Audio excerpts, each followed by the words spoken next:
Assalamualaikum warahmatullahi wabarakatuh. Halo semuanya, perkenalkan saya Fadlan Muhammad Saputra dari kelas 11-6. Di sini saya akan membahas materi tentang dampak kependudukan Jepang di Indonesia.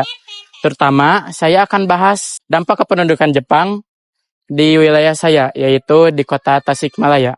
Dampak kependudukan Jepang di Indonesia berdampak pada banyak sekali bidang, di antaranya bidang ekonomi, bidang pendidikan, bidang sosial, bidang budaya, bidang militer, politik, dan juga yang lainnya. Pada tahun 1942 menjadi tahun yang kelam dalam sejarah Indonesia.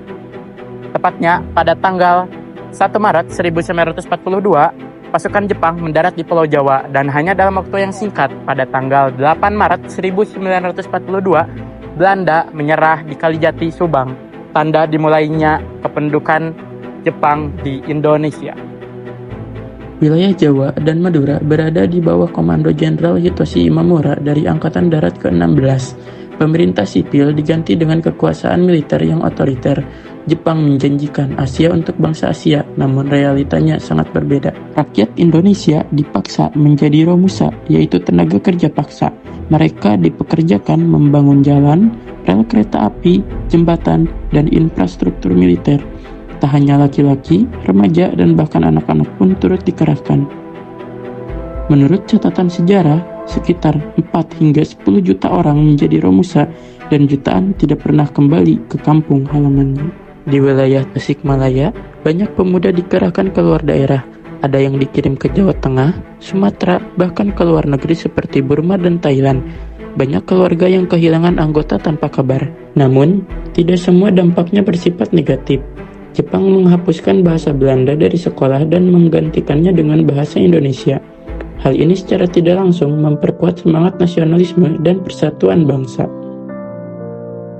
Pada tahun 1943, Jepang membentuk PETA atau Pembela Tanah Air, yaitu sebuah organisasi militer yang dilatih untuk membantu pertahanan Jepang dari sekutu.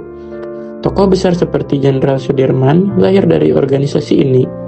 Kelak, PETA ini menjadi cikal bakal adanya TNI. Di Tasikmalaya, tidak semua rakyat tinggal diam. Kiai Haji Jainal Mustafa dan para santri dari pesantren Sukamanah melakukan perlawanan terhadap Jepang yang memaksakan Seikei Rei penghormatan kepada Kaisar Jepang. Pada tahun 1944, beliau bersama ratusan santri gugur dalam perlawanan heroik yang kini dikenal sebagai perlawanan Singaparna. Pendudukan Jepang memang menorehkan banyak luka. Namun dari penderitaan itulah lahir kesadaran nasional yang kuat, rakyat yang bangkit, bersatu, dan akhirnya bisa merebut kemerdekaan pada tanggal 17 Agustus 1945. Mari terus pelajari sejarah agar kita tidak mengulangi kesalahan masa lalu dan selalu menghargai perjuangan para pahlawan. Sekian dari saya, mohon maaf bila ada kesalahan penyampaian. Terima kasih. Wabillahi taufiq wal hidayah. Wassalamualaikum warahmatullahi wabarakatuh.